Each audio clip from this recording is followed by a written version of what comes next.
Mesdames, Mesdemoiselles, Messieurs, encore une fois, bonjour et merci de suivre votre émission Objection qui reçoit ce dimanche Siré Si. Monsieur Si, bonjour. C'est un plaisir de vous accueillir à Objection. Merci d'avoir bien voulu accepter notre invitation. Merci beaucoup. On dit souvent que la première fois, c'est comme ça que démarrent les belles histoires. Tant qu'il est vrai que si tant est qu'il n'en ait jamais eu d'ailleurs, c'est la première fois qu'il me donnait le plaisir et l'insigne honneur de venir, disons, objecter avec vous dans le cadre de votre émission. Objection, croyez-moi, c'est avec joie au cœur et un réel plaisir de me retrouver en face de vous en ce dimanche 4 septembre pour échanger sur la marche du monde, mais aussi la marche de notre pays, le Sénégal. Oui, dans un contexte complexe, il faut le dire, pour rappeler à nos auditeurs que vous êtes enseignant-chercheur en sciences politiques à ISM comme à Etika, entre autres. Vous êtes également le président du mouvement politique Góorgóorlu yi mën naa nekk. Absolument. Mën naa nekk, oui, expliquez-nous le sens. L'épithète mën naa nekk à côté de góorgóorlu est extrêmement important. Pourquoi il est important? Parce que chez nous, góorgóorlu révèle deux dimensions. Il y a d'abord la dimension de l'état de pauvreté, comme on l'a vu. C'est donc cet honnête citoyen, pour parler comme au XVIIIe siècle, cet honnête homme qui essaie de joindre les deux bouts. Mais chez nous, góorgóorlu, pourquoi mën naa nekk? Parce que góorgóorlu n'est pas seulement un état de pauvreté matériel ou financier, mais c'est aussi un état d'esprit. Et c'est cet état d'esprit-là qui veut que n'importe quelle situation dans laquelle nous sommes, nous en avons les capacités et les ressources en nous-mêmes pour pouvoir dépasser au mieux cette situation, mais pourvu seulement que le système mis en place ou la gouvernance mise en place nous y facilite. Et que on a connu de par le passé Yes We Can. Yes We Can. Oui, vous l'avez adapté à nos réalités. Disons-le comme ça, mais c'est une foi en l'homme, c'est une foi à l'esprit, disons, de compétition, à l'esprit, disons, de travail, de ce très grand pan de la société qui ne profite pas véritablement des richesses de ce pays-là pour la simple et bonne raison qu'ils ne savent pas parce qu'ils sont des fainéants, c'est pas parce qu'ils ne sont pas des travailleurs, c'est parce que pratiquement le système ne leur donne pas du cadeau. Et c'est pour ça que nous avons estimé nécessaire de mettre en place notre mouvement politique et d'y aller aux élections. Peut-être nous en parlerons pour dire que ce qui nous arrive par-dessus la tête, ce n'est pas un châtiment de Dieu, mais c'est la conséquence ou la résultante des mauvais choix politiques de nos gouvernements qui font que l'écrasante majorité de notre peuple-là sont dans des souffrances inimaginables, alors que c'est presque une minorité qui bénéficie de ce qu'on pourrait appeler la République. Certainement, on va y venir. On va y revenir, ainsi décliner les sujets sur lesquels nous allons nous arrêter pour en connaître le sens, la motivation et les orientations. Mais d'abord, sur l'état de nos institutions. L'état de nos institutions en référence à la nomination, justement, ces derniers jours de Mamadou Badio Camara à la tête du Conseil constitutionnel. Oui, après son passage à la Cour suprême, dans un contexte supposé d'un troisième mandat aujourd'hui, que vous inspire une telle nomination? D'ailleurs, je ne peux pas ne pas penser à un des morceaux du géant Omar Pène, musicien de son état, qui disait Amal Sawai. Amal Sawai, yo, Amal Sawai. Il m'a semblé dans l'intervalle que peut-être M. Mamadou Badio Camara serait le Wai du président de la République, son Excellence Macky Sall, eu égard à un certain nombre de faits qui se sont passés. Et d'ailleurs, je rappelle que M. Mamadou Badio Camara était au niveau de la Cour suprême. Pour vous, ce n'est pas une surprise? Ce n'est pas une surprise en soi, parce que si ce n'était pas lui, ça aurait été Serigne Bassirou Gueye. Tout le monde a vu, parce que tout le monde a vu comment Serigne Bassirou Gueye a opéré un peu sa transition en quittant ce que j'appelle souvent le palais de justice pour venir au palais de la République. C'est pas neutre. Et je pense que dans l'histoire politique du Sénégal, c'est l'un des rares cas où on a vu un procureur de la République quitter le champ de la justice pour venir, qui est un pouvoir aussi entièrement à part, pour venir rejoindre l'exécutif. Même si je reconnais le principe de la mobilité au sein de l'administration, parce que le président, effectivement, nomme à tous les emplois civils et militaires. Mais pour revenir sur le cas de M. Badio Camara, tout le monde se rappelle ici qu'il a presque bénéficié d'une mesure qu'on pourrait appeler illégale quelque part. Parce que la loi, parce qu'il a été au niveau de la Cour suprême et du jour au lendemain, son Excellence le Président de la République a sorti une décision en disant que dans votre corporation, voilà ceux qui vont bénéficier d'un traitement, disons, qui fait qu'au lieu de partir à la retraite à 60 ans, ils vont partir à la retraite de la retraite à 65 ans. Et d'ailleurs, à telle enseigne qu'aujourd'hui, l'actuel, disons, responsable de ce qu'on pourrait appeler le syndicat de la magistrature, l'une de leurs principales revendications, c'était avec Télico, voilà, aujourd'hui l'une de leurs principales revendications, c'est que cet allongement de l'âge à la retraite. Et quand on sait que la loi a par essence un objectif général et impersonnel, le fait qu'une catégorie, ils sont que 3 ou 4, a bénéficié d'un prolongement, peut-être en dit long. Deuxième acte aussi, c'est que je m'inquiète, parce que pour être nommé au niveau du Conseil constitutionnel, encore faudrait-il avoir 20 ans d'expérience professionnelle. À l'état actuel de notre magistrature, je ne pense pas qu'il y aurait des ruptures de personnel ou de magistrats qui rempliraient ces conditions à telle enseigne que nécessairement on aille chercher des magistrats dont je ne doute pas leurs compétences et leur carrière, mais qui ont presque 70 ans pour venir siéger au niveau du Conseil constitutionnel. On les appelle les sages également. Mais la sagesse n'est pas seulement une question d'âge, même si je reconnais que avoir 70 ans, ce n'est pas un âge avancé de la jeunesse, c'est peut-être aussi l'extrême jeunesse d'un âge avancé. Troisième facteur dans l'analyse, M. Mamadou Badio Camara est rentré au Conseil constitutionnel il y a juste 1 an en réalité.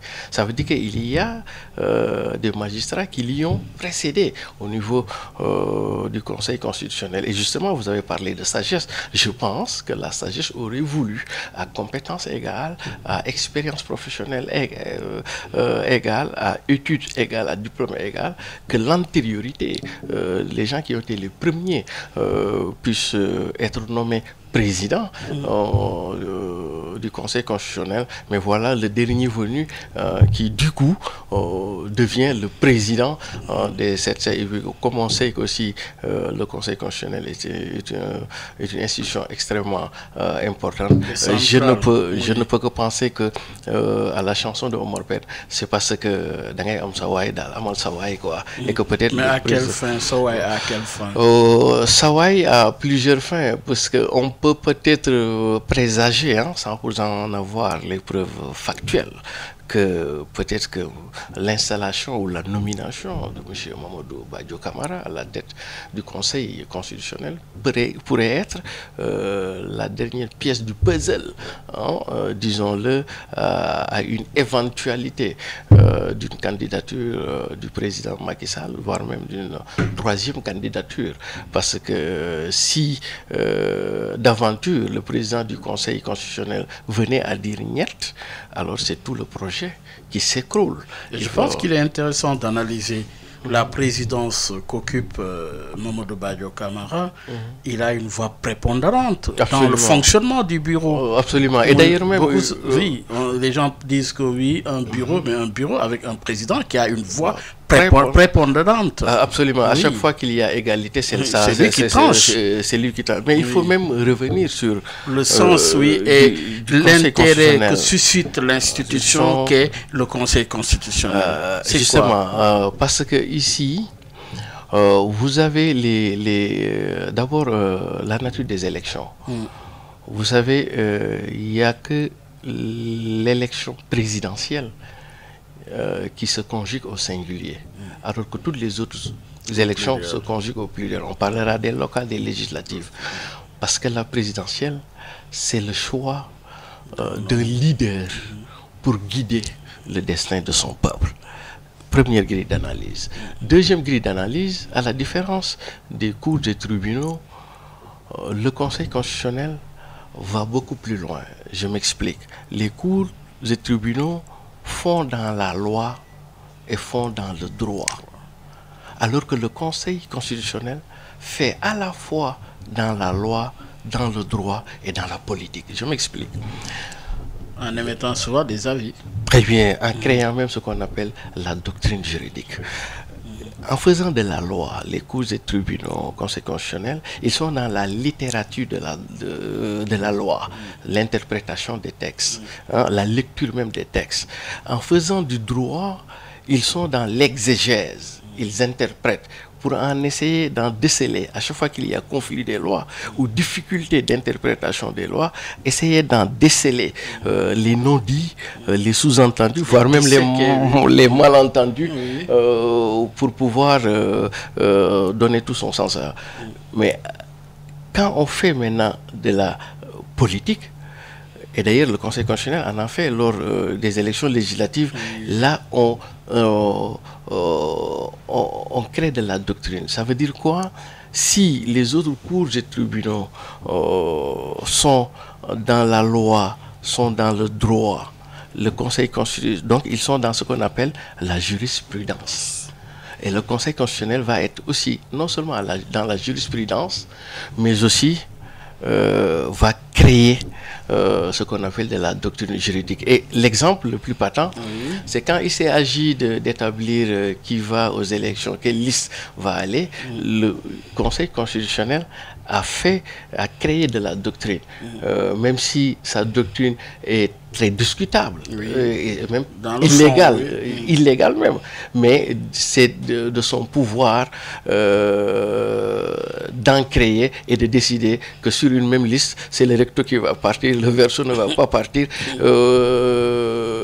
Et d'ailleurs, c'est comme disait Pape Diouf dans l'une aussi de ses chansons, Yaay Bañ, quoi, Yaay Bañ. Le Conseil constitutionnel, véritablement, est une institution extrêmement importante et à telle enseigne que l'essentiel des présidents qui se sont succédés ici au Sénégal ont travaillé à maîtriser ou du moins à contrôler celui, non seulement les 7 sages, mais celui qui va diriger aussi. Et ça a suscité souvent polémique. C'est une institution qui a suscité polémique au regard de sa trajectoire. Absolument. C'est peut-être la dimension politique. Parce que... et des enjeux également. Voilà, et des enjeux. Le Conseil constitutionnel a sa faculté, au-delà de faire dans la loi, au-delà de faire dans le droit, mais de faire aussi dans la politique. Et le Conseil constitutionnel a fait de la politique dernièrement. Je vous donne un exemple. Il était presque suicidaire que la liste de Yewwi Askan Wi, disons-le comme ça, puisse être invalidée, que ce soit la liste nationale comme la liste départementale. En réalité, le Conseil constitutionnel, en disant que c'est les suppléants qui vont partir, hein, il n'a pas fait du droit. Il n'a pas fait de la loi, mais il a fait de la politique. Parce que certainement, il a mesuré les coûts d'une perturbation sociale, économique, ce pays-là, qu'il a posé l'acte du moindre mal. Et d'ailleurs, c'est cette faculté-là de vouloir aller au-delà des textes, d'aller au-delà du droit, de faire de l'intelligence politique qui fait que c'est une institution qui a énormément d'enjeux, parce que c'est une institution qui, en définitive, peut créer de la nouveauté toute pièce de ce qu'on appelle la doctrine. Tant plus que vous avez parlé de doctrine, mais également le juge, dans ses décisions, doit également tenir compte des conséquences sociales, politiques et même culturelles. D'ailleurs, c'est pour ça que les décisions au niveau du Conseil constitutionnel ne sont pas seulement motivées par la littérature de la loi, ne sont pas motivées par le droit au sens d'exégèse, mais aussi par des questions de justice ou de justesse pour intégrer la dimension politico-sociale, la paix sociale. Oui, au-delà de l'homme, de son choix, mais de l'institution qu'est le Conseil constitutionnel, quelle attente par rapport justement à la perspective? En tout cas, l'attente est forte. Absolument. En tout cas, je pense que la paix sociale au Sénégal dépendra en grande partie, non pas du président de la République, qui pourrait déclarer ou non sa candidature, mais dépendra de la validation ou non par le Conseil constitutionnel de la candidature. Absolument. Et d'ailleurs, dans mes projections et dans mes réflexions, je me dis que tout Sénégalais est libre de déclarer sa candidature. Et d'ailleurs, Maître Doudou Ndoye l'explique très bien. Le problème, ce n'est pas déclarer sa candidature. Le président Macky Sall peut déclarer sa candidature. À mon avis, c'est quand le Conseil constitutionnel, à l'état actuel de la conjoncture politique, va déclarer recevable la candidature du président Macky Sall là, que ce pays-là risque de basculer. Ça, autrement dit, il se pourrait que ce n'est pas en 2024 que l'on va connaître la deuxième vague, cette fameuse deuxième vague. On risque de le connaître dès lors que le Conseil constitutionnel se prononcera. Pour moi, les acteurs politiques peut-être auront la sagesse de dire que s'il déclare sa candidature, il est dans son droit, il est sénégalais, il remplit les conditions, il peut déclarer.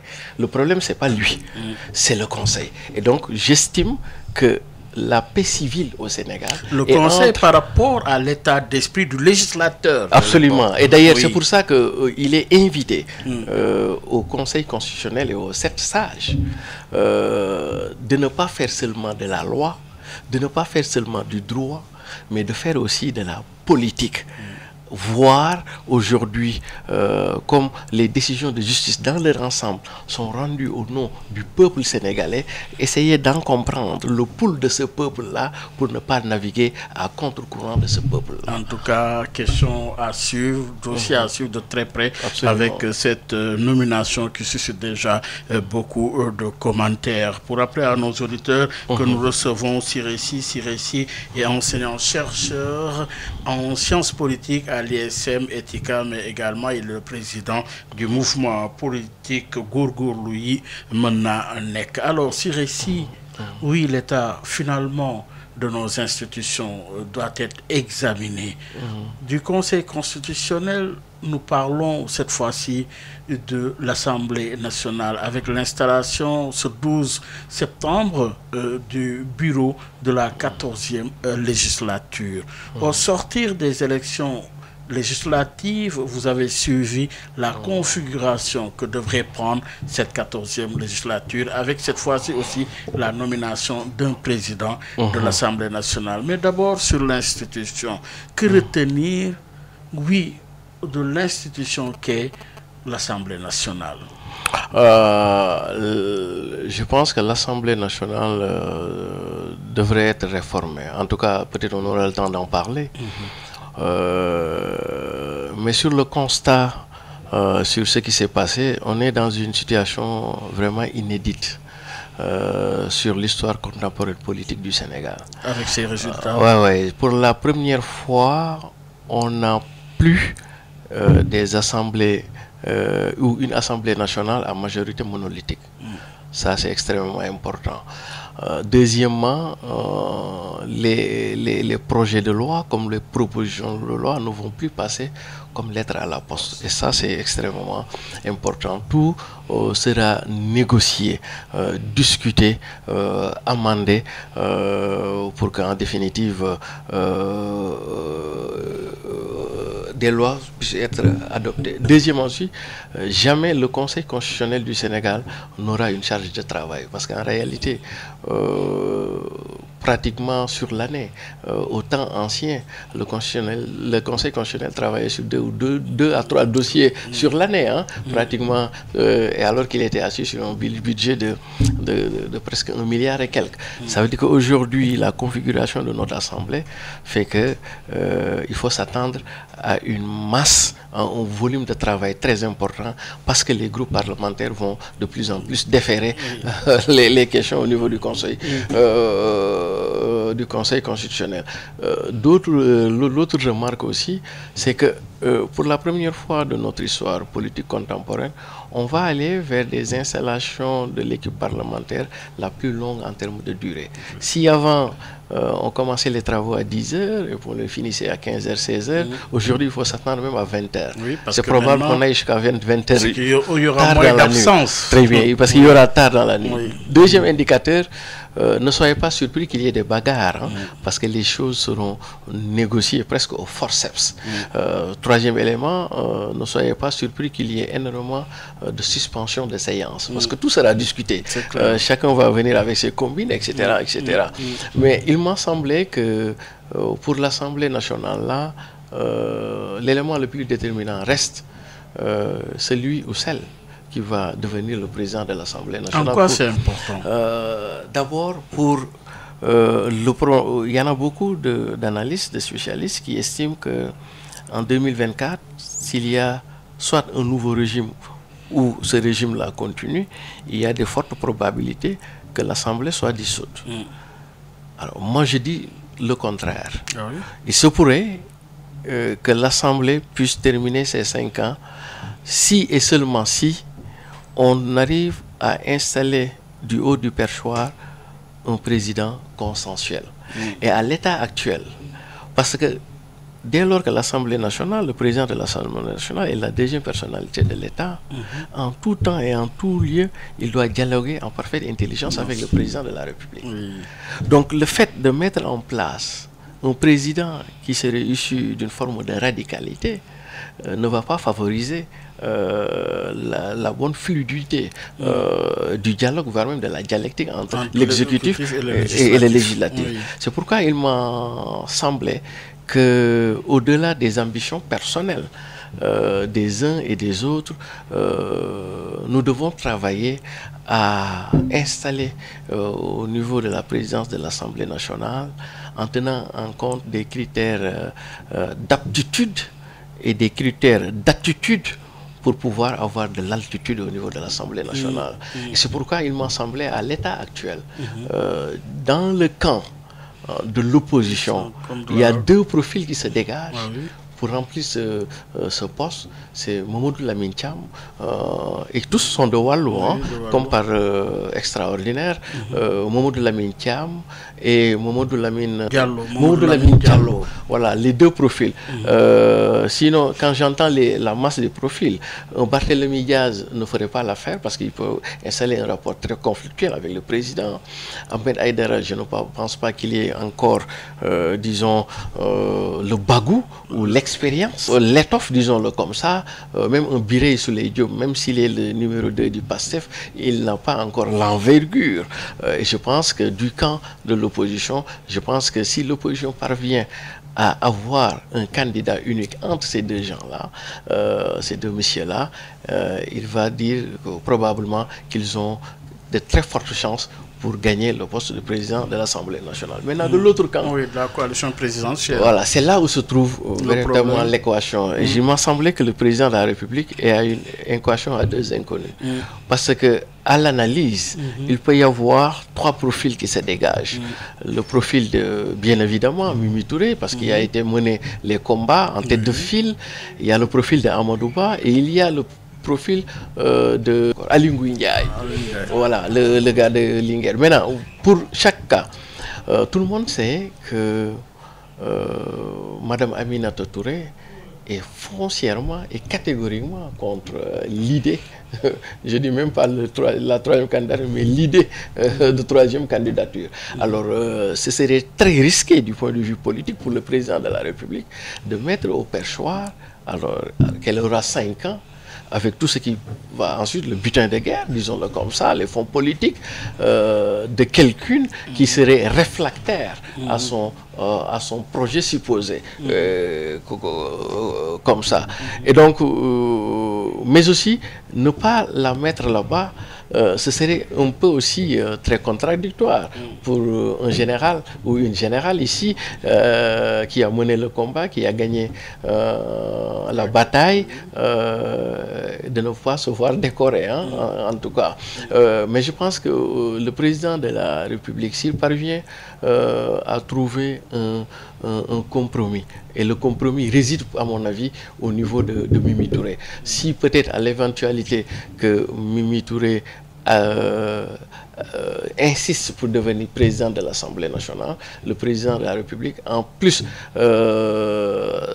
d'avoir une contrainte en son camp, aura aussi une contrainte par rapport à l'extérieur, par rapport à ce présupposé troisième mandat. Si le président de la République déplace Mimi Touré au niveau de la primature et qu'elle y consente pour mettre là-bas un certain Amadou Ba ou Aly Ngouille Ndiaye, je pense que ça va être un duel épique entre l'opposition et la majorité. Mais quoi qu'il en soit, je pense que... Et un Amadou Ba à la primature.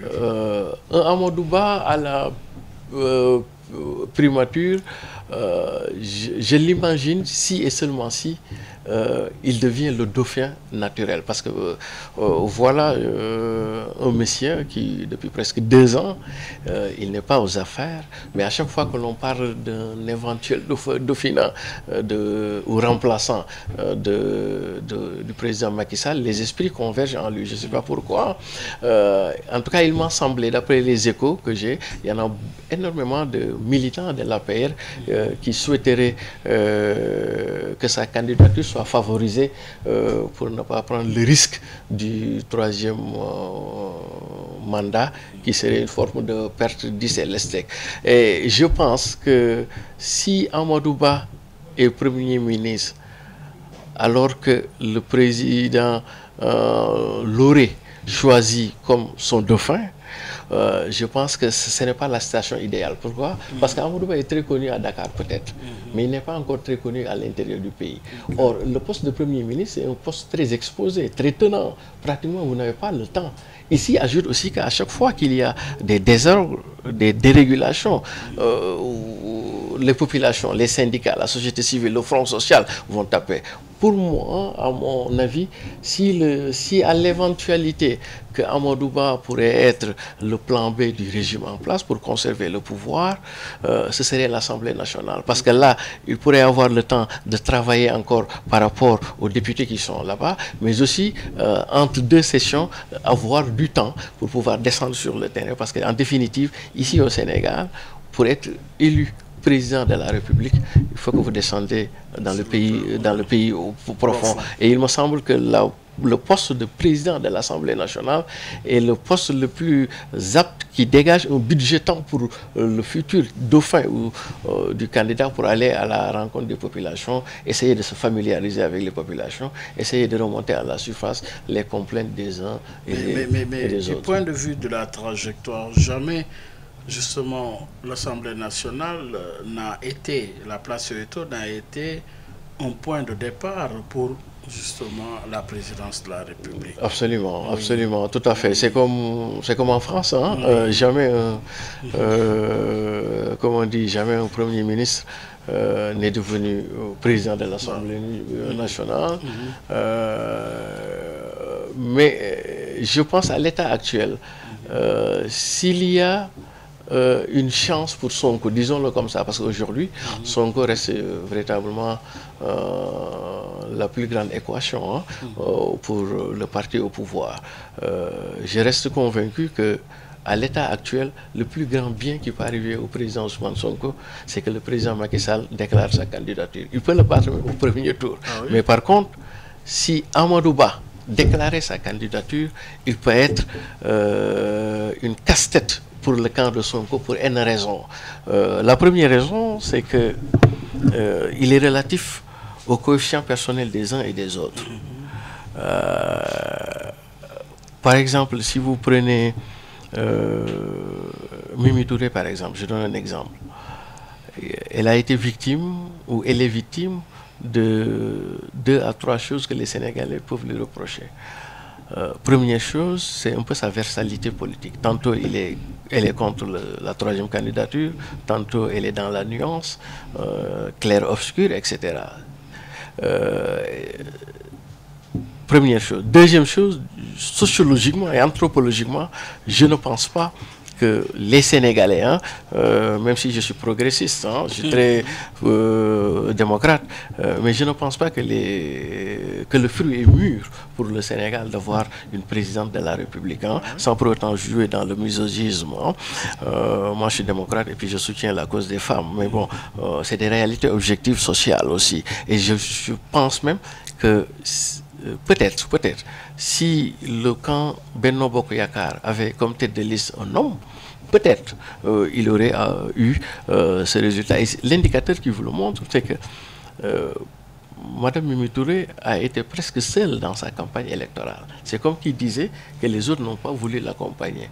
Est-ce que les gens n'ont pas voulu l'accompagner parce qu'ils se disaient qu'en l'accompagnant, elle est première. Donc, c'est cette forme imaginée du dauphinat qui était déjà réglée, que lui, il est devant, etc. Je n'en pense pas. Pourquoi? Parce que, est-ce que c'est une femme? Je n'en sais pas beaucoup. Donc, ce qui fait que, à la différence des autres, Amadou Ba, dans l'espace public, politique, on ne peut pas encore lui reprocher quelque chose, ne serait-ce que par rapport au verbe. Il n'a pas, comme par exemple on pourrait reprocher à Aly Ngouille Ndiaye qui aurait déclaré que voilà, lui il fera tout pour que et ça c'est ces genres de paroles là, les électeurs, les populations électeurs ne vous le pardonnent pas, donc il a été plus royaliste que le roi quelque part. Alors dans l'espace politique et médiatique, il m'a semblé que Amadou Ba, il est encore très difficile de lui porter des griefs sur ce qu'il aurait dit ou ce qu'il aurait fait. Je ne dis pas qu'il n'a pas fait, mais jusqu'à l'état actuel, il n'a pas de dossier, on ne lui a pas, etc. Donc ce qui fait que c'est ça que j'appelle le coefficient personnel. Deuxièmement, il est inspecteur des domaines et des impôts et domaines, le président Ousmane Sonko qui est inspecteur des domaines. Il a été son chef au niveau de... Ensuite, l'âge. Il est beaucoup plus âgé que lui. Ensuite, l'expérience, il est beaucoup plus expérimenté que lui. Ça, c'est les considérations de forme. Maintenant, dans les considérations de fond, le fichier électoral, en réalité, au Sénégal, les gens qui ont 40, voire 45 ans et plus, sont supérieurs aux jeunes qui ont 18 ans et 40 ans. Or, pour cette catégorie, en général, ce qu'on appelle la majorité silencieuse, eux, ils n'appartiennent pas aux partis politiques. Ils ne militent pas forcément dans les partis politiques. C'est des gens qui vont aller s'inscrire, ils ont leur carte, ils ne vont pas dans les meetings, ils observent le jeu politique, ils écoutent les discours. Ça veut dire que leur choix, il est plus un choix rationnel qu'un choix partisan. Citoyen. Citoyen. Parce que eux, dans leurs critères de choix, pour qui ils vont voter, ils vont inclure le devenu du Sénégal, ils vont voir les coefficients personnels, ils vont voir... Et c'est là où Amadou Ba peut être très dangereux pour Sonko. Parce que les gens d'un certain âge, ils vont se dire que bon voilà, aujourd'hui, avec cette jeunesse qui est autour de Sonko et qui mène un peu la vie dure aux citoyens sur les réseaux sociaux, et ces gens-là, les donner le pouvoir, c'est peut-être installer une sorte d'omerta. Ensuite, ils peuvent se dire que le président Sonko est dans une forme de radicalité, etc. Et que eux, fondamentalement, ils vont chercher un profil beaucoup plus nuancé, beaucoup plus prudent, ce qui fait que à l'analyse, pour le régime en place, un candidat comme Amadou Ba pourrait être un casse-tête pour Sonko, alors que le plus grand bien, parce que si c'est le président Macky Sall qui se déclare candidat, et là je vous assure, même au premier tour, les gens peuvent le battre, parce que les gens en ont un peu, sans compter aussi la candidature de Gorgorlou qu'il ne faut pas aussi exclure. Oui, comme tout à fait. Une troisième voie, c'est à vous de nous dire quelle est la direction que comptez-vous prendre? Mais en tout cas, sur le constat, à partir de l'analyse et de l'examen de l'état de nos institutions, mais aussi, on ne va pas parler d'institutions sans parler d'hommes, parce que ce que vaut ou que valent nos institutions justement par rapport aux hommes qui les dirigent. Oui, Siré, ici, parlons, oui, du fonctionnement de nos institutions. On a, dans un premier temps, parlé du Conseil constitutionnel, mais également de l'institution parlementaire comme pouvoir législatif en face de l'exécutif. Aujourd'hui, comment analysez-vous le fonctionnement de nos institutions après plus de 60 ans d'existence aujourd'hui? Quel regard portez-vous sur l'état de nos institutions? Mais rien n'a changé sous le soleil, mon cher. En réalité, ce sont les institutions taillées sur mesure par Léopold Sédar Senghor, après la fameuse affaire avec Mamadou Dia, qui continue aujourd'hui. Et d'ailleurs, c'est pour ça que nous en appelons à une troisième voie. C'est qu'en réalité, au Sénégal, quand on regarde de très près, on a comme l'impression que jusqu'au président Macky Sall, on a été dans la rénovation. Le système est là, on le rénove. Ça veut dire quoi? Abdou Diouf vient, il peint en vert. Abdoulaye Wade vient, il peint en bleu. Macky Sall vient, il peint en marron, sans pour autant que l'on ne change. Sonko, par exemple, du point de vue de son offre politique, pourrait être vu comme un réformateur. Parce que lui, il a appelé à la rupture. Mais la rupture ou la réformation, c'est juste aller plus loin que la rénovation, mais ça ne change pas fondamentalement les choses. C'est pour ça que nous, Gourgourlui, nous appelons à une refondation, parce qu'il faut casser et reconstruire. Parce que tant qu'on est dans ce système-là, n'importe quel président qui va venir, n'importe son ambition, le système restera toujours le système. Il va en user et en abuser. C'est-à-dire je donne un exemple. Ici, on est pratiquement dans ce qu'on appelle, nous, en sciences politiques, on est dans des régimes de présidentialisme de type négro-africain. En réalité, on a élu des présidents, mais nous n'avons pas que des présidents, mais nous avons des rois en réalité, parce que les pouvoirs du président sont exorbitants. C'est cette forme d'exorbitance de ce pouvoir-là qui fait qu'il peut même en user et en abuser sans s'en rendre compte. Et les deux éléments qui vous le montrent, c'est avec le président Macky Sall, une forme de juridisation de la vie politique. Regardez le président Macky Sall, à chaque fois qu'il a voulu régler un problème politique, ne pouvant pas le régler par la voie politique, il en use et abuse de la justice pour régler. L'affaire Karim Wade est passée, l'affaire etc. est passée. Il y a ici une forme de féodalisation de l'Assemblée nationale. Pourquoi? Parce qu'il a une majorité mécanique.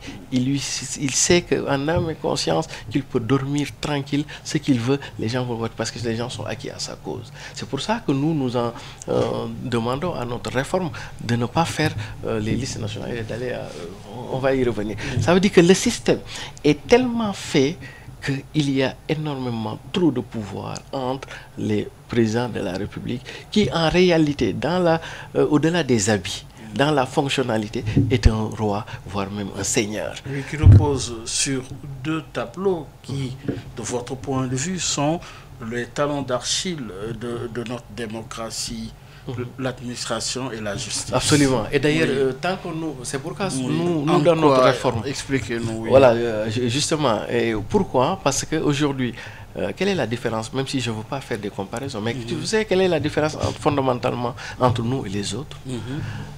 Prenez un pays comme les États-Unis. N'importe qui peut être président des États-Unis. Pourquoi? Parce qu'ils ont un système judiciaire et ils ont une administration. Des institutions fortes. Très fortes. À telle enseigne que je vous raconte même des anecdotes. Quand il y a eu l'affaire de Trump là, qu'on a attaqué le Congrès, à un certain moment, le chauffeur de Trump avait demandé à son chauffeur de lui amener là-bas. Mais le gars a dit niet. Trump a voulu prendre le volant, il en a empêché. Ça veut dire que là-bas, dans ce pays-là, le protocole, c'est ça. Si le président veut descendre des protocoles, on lui dit, excusez monsieur le président, mais le protocole, c'est ça. Les limites Donc, sont tracées. très bien, ça ne dépend pas de nom, mais ça dépend des lois. Dans nos systèmes-là que nous avons hérités, ça ne dépend plus de la loi. Même si la loi est là, mais ça dépend du nom. Je vais vous raconter une anecdote. Quand le président Macky Abdoulaye Wade est venu au pouvoir au tout premier jour, à chaque fois qu'il demandait mais comment ça se passe, on dit que président, ça dépend de vous. Mais à chaque fois, il dit ça dépend de vous, mais finalement, peut-être que c'est ça qui a perdu, etc. Ce qui fait qu'aujourd'hui, dans nos systèmes, on a des lois, on a des constitutions, tout ça, mais la clé de voûte, c'est l'homme. Et c'est pourquoi nous en appelons à une refondation, de faire de telle sorte que ce n'est plus l'homme qui est important, mais c'est les procédures et les process qui deviennent importants. Et ça, c'est le résultat d'une forte analyse, d'une forte évaluation au regard du fonctionnement de nos institutions. Et d'ailleurs, que l'on soit sous Senghor, sous Diouf, et maintenant sous Macky Sall. Très bien. Oui. Et d'ailleurs, je vais vous donner un autre exemple. Oui. Prenons la forte politisation de notre administration publique. Et vous savez, aujourd'hui, à l'état actuel, vous ne pouvez progresser en grade, non pas de par votre compétence, non pas de par votre résultat, mais en fonction de votre appartenance politique. Ah oui? Mais si on, mais oui, parce qu'aujourd'hui, tous les grands... D'ailleurs, si on en arrive jusqu'à ce que le président dise que celui qui perd sa localité va perdre aussi son... Ça veut dire que le critère de nomination, ce n'est plus la compétence, ce n'est plus la moralité, ce n'est plus la probité, ce n'est plus, etc. Mais sa capacité à gagner dans ces zones. Donc, c'est cette désarticulation de notre administration qui fait qu'aujourd'hui... Mais d'ailleurs, je vous donne un autre exemple. Oui. Si en Côte d'Ivoire, pendant la crise, Gbagbo a pu tenir un pays écarté en deux, divisé en deux, c'est parce qu'il avait une bonne administration. Il avait ce que les Anglais appellent the right mind in the right place. Donc, c'est cette forme, si on avait les règles qui font que pour occuper certains postes, il n'y a pas de clientélisme politique. Les règles sont préétablies. Et d'ailleurs, même aux assises nationales, on en avait parlé, qu'il y avait des compétitions. S'il y avait ces règles-là, je ne pense pas. Voilà, je ne pense pas. Et c'est ça qui fait que, quand vous dites, pendant 60 ans, on travaille sur les institutions, mais à y regarder de près, on n'a pas avancé, c'est parce que, jusqu'ici, nous n'avons pas voulu faire les ruptures profondes et douloureuses. Douloureuse parce que profonde, mais profonde parce que douloureuse. On ne fait que de la rénovation. Quand Sonko nous appelle, le président Sonko nous appelle à une réformation, mais nous voulons aller beaucoup plus loin, les Gorgorui, à dire à une refondation. Ça veut dire qu'il faut... et si on parle de stratégie, c'est comme qui disait, ceux qui sont dans la rénovation, et c'est depuis Senghor jusqu'au président Macky Sall, la rénovation, ce n'est rien d'autre que on change les hommes et on change la tactique de jeu. Dans la réformation, on change les hommes, on change les tactiques de jeu et on change le système de jeu. Oui. Mais dans la refondation, on change les hommes, on change la tactique de jeu, on change le système de jeu et on change même le terrain du jeu. Pour y mettre quoi? Pour y mettre quoi? Pour y mettre ce que nous appelons l'état démocratique, social et solidaire. Si les Sénégalais nous font confiance en 2024, nous les Gorgorui, nous allons sortir de la République. Pour mettre en place, parce qu'en réalité, nous n'avons pas la culture de la République, à vrai dire. Mais nous allons mettre en place un État démocratique, social et solidaire. Cet État-là que nous avons connu sous Senghor, un peu sous Diouf, jusqu'à l'avènement de Tanor, comme vous me le disiez tout à l'heure, qui fait que même au plus profond de la crise, dans les années 70-80, alors que le budget est tourné à moins de 2000 milliards, alors que les chocs exogènes étaient énormes, Senghor a pu tenir le Sénégal en main, c'est parce qu'il s'était appuyé à une bonne administration, à un bon État. Oui. Nous avons perdu cet État. Oui. Et à mon avis, il faut reconstruire cet État, parce qu'en définitive, nous ne sommes pas de culture de la République, parce que si nous sommes de culture de la République, au-delà de ce qu'on appelle les espaces privés et les espaces publics, il y a ce qu'on appelle l'espace commun. Alors que nous, on n'est pas encore dans les logiques des espaces communs, on est aussi dans les logiques de l'espace public et de l'espace privé. C'est pourquoi, à mon avis, les deux piliers sur lesquels nous travaillons durement, c'est le retour d'un État fort. Oui. D'un État fort qui serait non seulement un État fort du point de vue des institutions, mais un État fort dans le jeu économique. Ça veut dire qu'avec le retour des entreprises nationales publiques, un État qui devient l'acteur principal du jeu économique. Parce que c'est de ça qu'il s'agit aujourd'hui. Oui, du point de vue conceptuel, du point de vue théorique, mais il y a là également la pratique ici.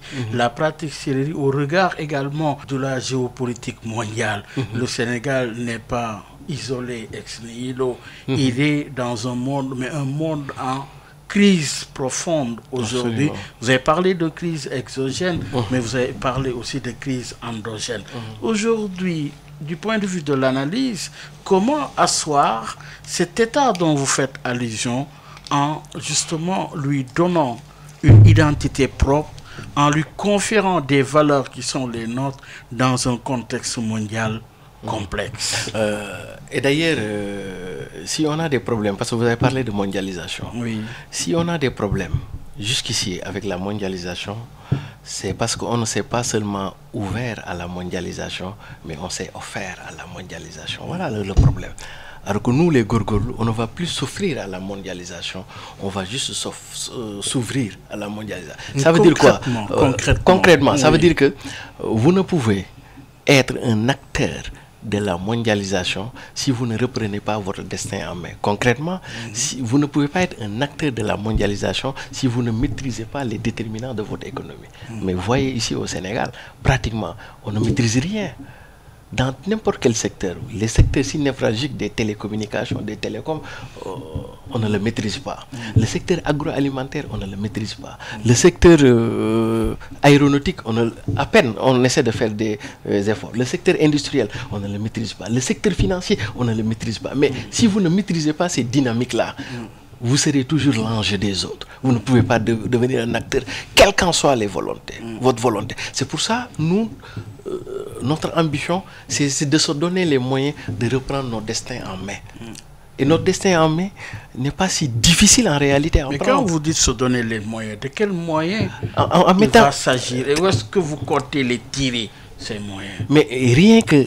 je ne parle même pas de la fiscalité intérieure, mais rien que les ressources qui doivent provenir de nos ressources, le pétrole et les gaz, sont largement suffisantes. Le chef de l'État mais il faut les négocier. Justement, mais d'ailleurs, l'intérêt et voilà, que cela va créer aussi pour la transformation du Sénégal. Qu'est-ce qui va changer à votre niveau? Ah non, parce que, par exemple, ce qui va changer avec nous, c'est que nous allons essayer de nous en inspirer comme Dubaï. C'est-à-dire que les pays africains sont les seuls pays qui n'exploitent pas pour eux-mêmes et par eux-mêmes leurs propres ressources naturelles. Mais on va y arriver. Ah non.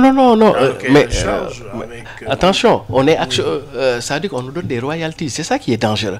Ça veut dire que ce sont les autres qui exploitent, qui en fin d'exercice ou d'exploitation nous donnent des royalties. Et aujourd'hui, est-ce que vous pensez que un pays comme la Chine peut aller exploiter le pétrole des États-Unis? Inversement, est-ce qu'aujourd'hui, je vais vous donner le modèle de Dubaï. Je vous donne le modèle de Dubaï. Le modèle de Dubaï, ils sont allés recruter les meilleures compétences qui existent dans le monde et ils les font travailler. C'est eux qui gèrent la commande. Et ici, dans nos ressources, on nous a fait croire que l'industrie pétrolière, gazière, est une industrie extrêmement complexe, que nous n'avons pas les capacités de le gérer par nous-mêmes et pour nous-mêmes. Et il va falloir... on va les gérer quand même. Non, je ne vais pas dire ça. Non, on va les gérer. Peut-être pour l'extraction et autres, on n'a pas les moyens, justement, bien sûr. Mais pour la gestion, c'est là où ça devient intéressant. Oui. Aujourd'hui, le problème des moyens ne se pose pas dans un contexte de mondialisation.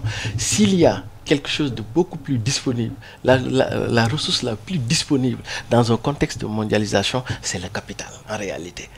Contrairement Maintenant, si vous avez la ressource, vous avez en puissance le capital. C'est-à-dire qu'il faut vous donner les moyens d'aller acquérir ces installations. Je vous donne un exemple basique. Aujourd'hui, avec le Brésil, quand vous voulez des plateformes pétrolières, ils vous le vendent clé en main.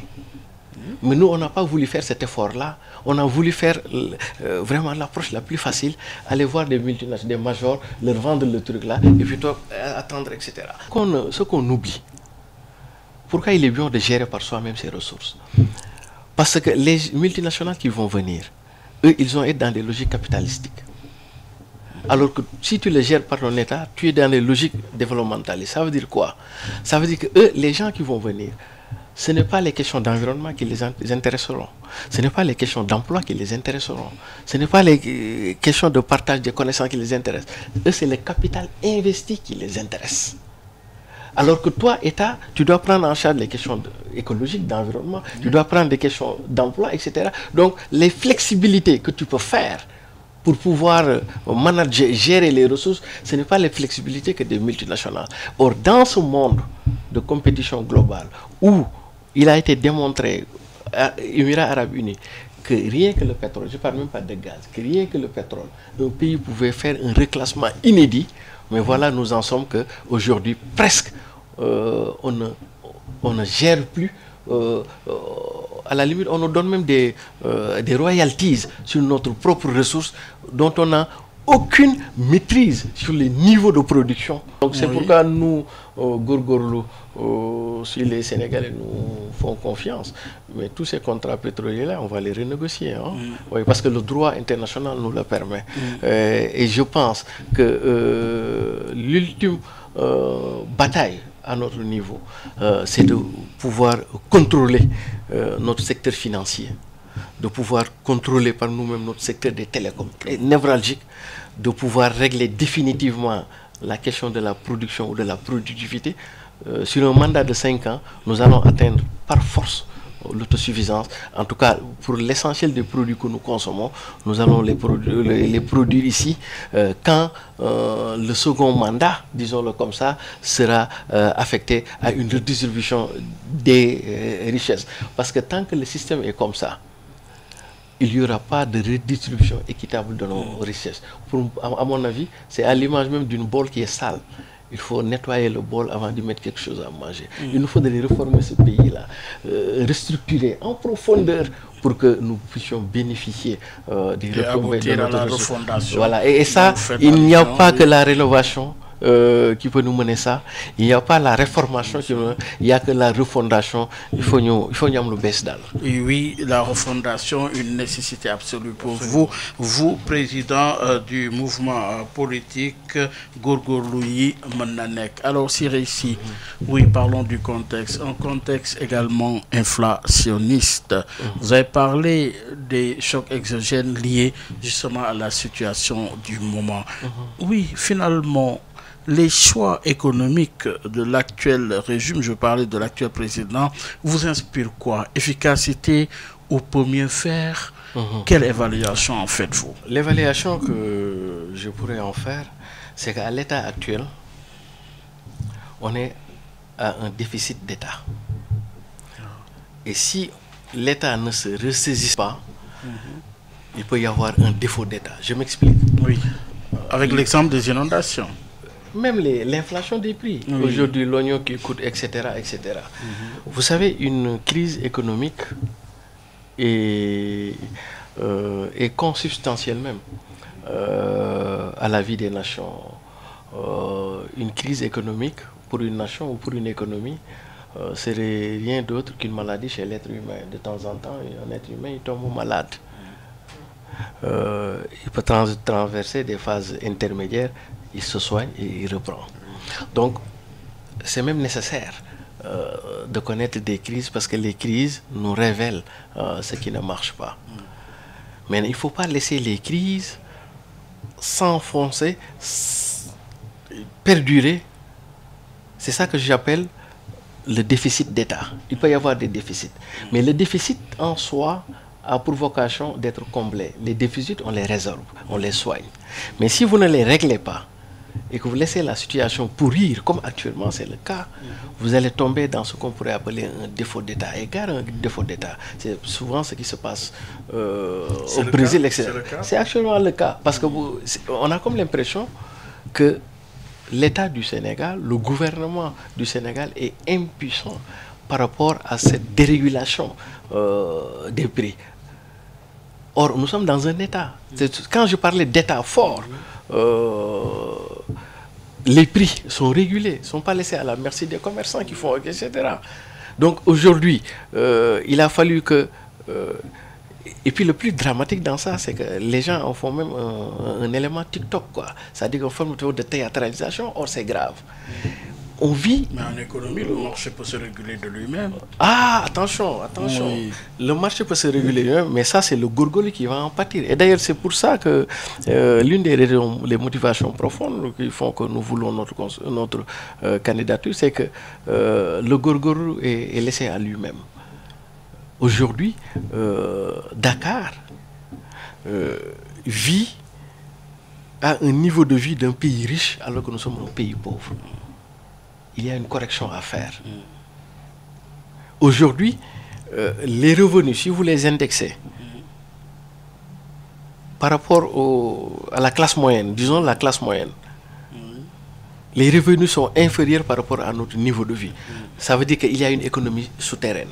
C'est la corruption, c'est l'économie criminelle, etc. Mais à chaque fois qu'il y a ça, le plus grand perdant, c'est les gorgoles que nous sommes. Parce que les gens qui ont les possibilités ont toujours, les gens qui sont puissants ont toujours la possibilité, et c'est souvent, c'est l'affairisme d'État, toujours, et le secteur privé de connivence avec ça. Donc c'est le bas peuple qui en souffre. Mais deuxièmement aussi dans l'analyse, si nous voyons que il y a presque une forme d'insécurité aujourd'hui, le Sénégal vit des formes d'insécurité multiformes. On a des formes d'insécurité sanitaire, médicale, avec les cas qui se passent dans nos hôpitaux. Même s'il peut y avoir de la responsabilité personnelle du corps médical, mais il y a aussi la responsabilité de l'État, en ce sens qu'il y a des plateaux médicaux qui sont sous-équipés. Nous vivons des insécurités d'ordre alimentaire. Aujourd'hui, la flambée des prix en dit long. Même le niveau de production. Est-ce que vous pensez concevable que l'étendue de nos terres puisse être exploitée par des Hollandais, par des Turcs, etc., qui produisent ici, qui exportent les bons produits, la pourriture, qui nous le revendent. Comme si nous n'avons pas des hommes et des femmes pour pouvoir faire. Les facilités que l'État fait pour ces multinationales, disons là, mais pourquoi les États ne le font pas pour des gros producteurs, les grandes entreprises que nous sommes? Cette forme de préférence internationale. Et c'est pour ça que nous vivons même des formes de sécurité au sens de sécurité urbaine et civile. Aujourd'hui, on est arrivé à un pays au Sénégal, c'est-à-dire que la peur n'est plus dans le camp des malfaiteurs. Aujourd'hui, la peur est dans le camp et des populations et des forces de l'ordre, parce que nous sommes en train d'aller par le défaut d'État. Je donne un exemple basique, et souvent c'est un indicateur qui va vous dire, récemment vers les Libertés 5, il y a eu un jeune à qui on a accusé de vol, il a été lynché. Les gars de son quartier sont montés dans l'autre quartier, mais ils ont caillassé presque 25 à 30 véhicules. Le jour-là, ils avaient vu des gens là, certainement il y aurait des meurtres. Mais si on en arrive à un pays où maintenant c'est l'affaire des gangs, la vendetta, les gens font la vengeance par eux-mêmes, force n'est plus à la loi. Mais ce pays-là vit dans une forme d'insécurité. Il m'a semblé dans l'intervalle que les tenants du pouvoir actuellement, ils n'ont de temps qu'à la politique politicienne, et que les vraies questions de développement économique, de sécurité, etc. sont reléguées au second plan. En tout cas, Cheikh Anta Diop nous enseignait que la sécurité précède au développement. Et qu'aujourd'hui, c'est cette forme d'insécurité multiforme sur laquelle nous voulons véritablement s'atteler, parce que décidément, ici au Sénégal, le temps est un temps éminemment politico-électoral. Et je pense qu'il y a lieu d'installer un autre temps. Le temps économique, le temps culturel, le temps, etc., mais de sortir, parce qu'on vit au rythme de la politique politicienne. Oui, ouais, vraiment. L'invitation en cours, ça a été quand même une bonne base d'analyse pour objection de ce dimanche, en insistant sur l'état de nos institutions, mais également sur la valeur des dirigeants, du leadership en question, pour dessiner la perspective. La perspective, c'est se projeter vers 2024. Comme qui dirait, nous y sommes déjà, puisque vous avez déclaré votre candidature. Justement, le sens de cette candidature, avant de boucler, et sa motivation. Oui, parce que par exemple, nous avons constaté que jusqu'ici, on est dans des logiques de colmatage en réalité. Ça veut dire que tout le monde s'est rendu compte que tant qu'on a le système qu'on a hérité de Senghor, chaque président ou chaque régime qui va venir va utiliser le système en sa faveur. Qu'y a-t-il que le président Macky Sall ne nous a pas vendu comme discours avant d'arriver au pouvoir en termes de rupture? Si on en arrive aujourd'hui à voir il y aura troisième mandat, ça veut dire que il y a un problème dans le système. Et moi je pense que au-delà des hommes, ils peuvent être de bonne foi, mais tant que tu es du dehors, tu ne reconnais pas tout le poids et toute la force du système. Et qu'une fois à l'intérieur, le système te broie. C'est pour ça que nous, on a voulu aller en profondeur dans la réflexion pour dire que ce n'est pas seulement dû aux hommes, les manquements, c'est le système en soi qui est tellement puissant que n'importe la volonté avec laquelle vous venez au pouvoir, il finit par vous broyer. Et à notre avis, comme on a toujours changé des hommes, Senghor, Abdou Diouf, etc., on n'a pas changé de situation, mais il faut changer maintenant profondément l'architecture. Et ce changement-là, ce n'est pas faire de la rénovation, ce n'est pas faire de la réforme ou des réformes, mais c'est de faire de la refondation. Or, il nous a semblé à l'analyse des offres politiques, personne ne nous a proposer en définitive une refondation du Sénégal de manière globale pour que nous puissions partir sur des bases nouvelles. Parce que le monde, nous sommes dans un monde nouveau qui n'est plus le monde de 1960.